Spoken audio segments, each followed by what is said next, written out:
Dans cette vidéo, je vais vous présenter 3 philosophies antiques, des philosophies grecques, l'épicurisme, l'hédonisme et le stoïcisme, et je vous garantis que vous pourrez les placer sur n'importe quel thème si le sujet du bac tombe sur le bonheur. Et le petit plus, c'est que si vous maîtrisez ces philosophies, vous verrez que les arguments, les citations, les exemples que je vais vous donner peuvent aussi vous servir pour d'autres thèmes en philosophie. Évidemment, je vais passer rapidement sur ces philosophies pour vous donner une base, mais si vous voulez savoir concrètement comment on les utilise dans des sujets précis, eh bien, vous pouvez rejoindre notre prépa, comme ça on fera des sujets bac ensemble, le lien est en description. On commence par la philosophie de l'épicurisme, qui est sans doute la plus simple à comprendre. Épicure va défendre l'idée qu'en tant qu'être humain, nous pouvons ressentir essentiellement deux sensations, le plaisir et à l'opposé la douleur. Donc forcément, on est attiré par le plaisir. Mais nous, des fois, les êtres humains, on n'est pas très malins.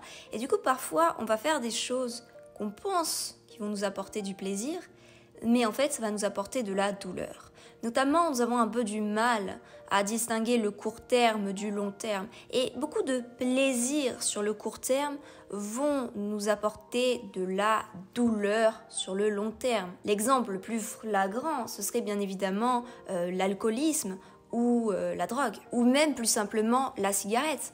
Un fumeur, lorsqu'il prend une cigarette et qu'il l'allume, ça va lui faire plaisir sur le coup, sauf que s'il fume plusieurs paquets par jour sur le long terme, ça va évidemment dégrader sa santé et lui apporter potentiellement de la douleur. Donc pour les épicuriens, il faut se faire plaisir, mais il faut que ça reste, et ça vous le marquerez sur votre copie du bac, des plaisirs modérés. Et ce que je veux vraiment que vous reteniez, c'est un petit schéma qui résume finalement la pensée d'Épicure, et ça, si vous tombez sur le thème du bonheur au bac, ça va énormément vous aider.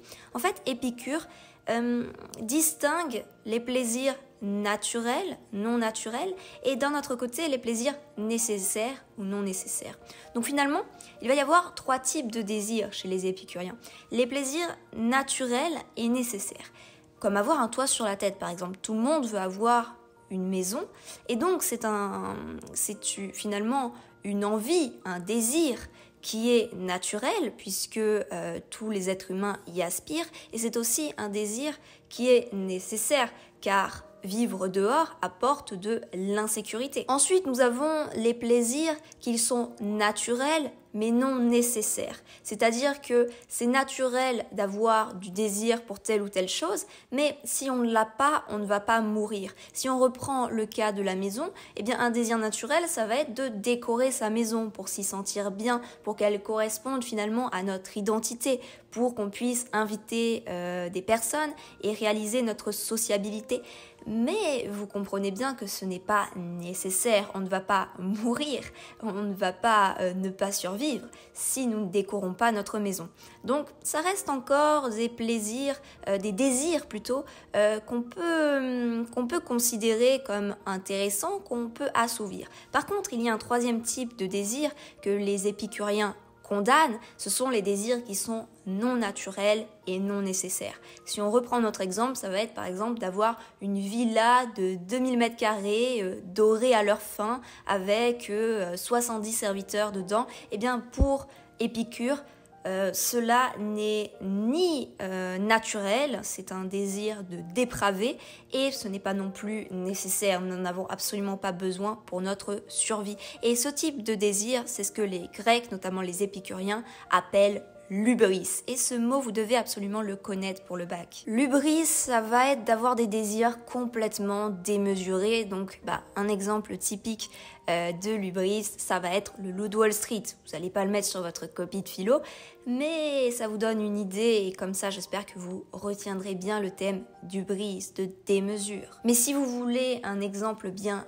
académique, un exemple qui va bien passer sur votre copie de philo, eh bien, d'exemple de l'hubris, vous pouvez mettre l'histoire dans l'Ancien Testament du roi Midas. Le roi Midas étant quelqu'un de tellement démesuré qu'il demande à ce que chaque chose qu'il touche soit transformée en or, et finalement, eh bien, il n'arrive plus à se nourrir puisque même les aliments qu'il touche sont transformés en or.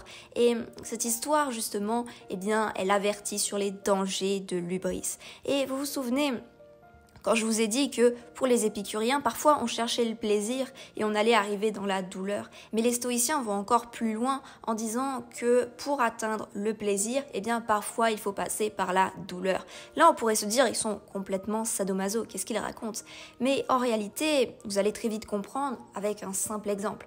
Si on vous dit de faire du sport, si vous n'êtes pas sportif et que je vous dis vas-y, va courir 15 minutes sans t'arrêter. Vous allez être essoufflé, vous allez avoir mal aux jambes, vous allez avoir qu'une seule envie, c'est de vous arrêter parce que ça va vous faire souffrir. Mais en réalité, on sait très bien que les pratiques sportives sont bonnes pour la santé, donc peuvent vous amener du plaisir sur le long terme. Et donc, par conséquent, vous rendre heureux, donc atteindre le bonheur, qui est le thème de cette vidéo, probable au bac de philo. Et pour que vous compreniez bien le stoïcisme, eh bien, il faut que je vous donne une citation qu'on attribue au père du stoïcisme, donc Épictète, dont les dires, les enseignements ont été rassemblés dans un livre dont le titre est « Ce qui dépend de nous ». Et quand vous avez compris cette citation, « Ce qui dépend de nous », alors la véritable citation d'Épictète, c'est « rendre parfait ce qui dépend de nous et prendre les autres choses comme elles viennent ». Et pour les stoïciens, pour atteindre le bonheur, il faut absolument faire la différence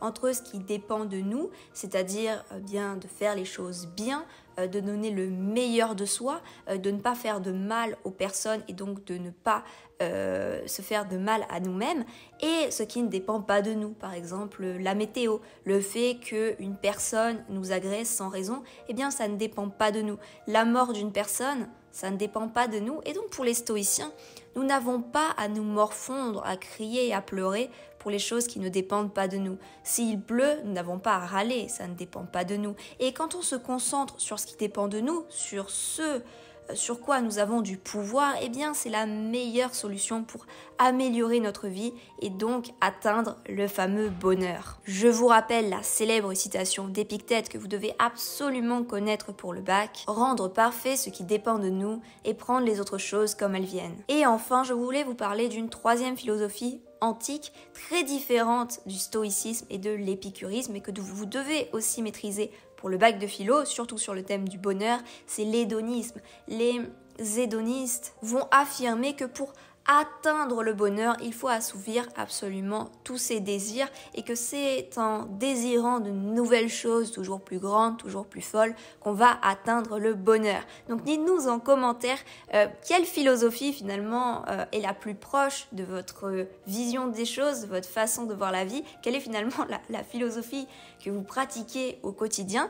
Et n'oubliez pas ces concepts pour le bac de philo, et si vous voulez approfondir et maximiser vos notes à ce bac, le lien de notre site est en description.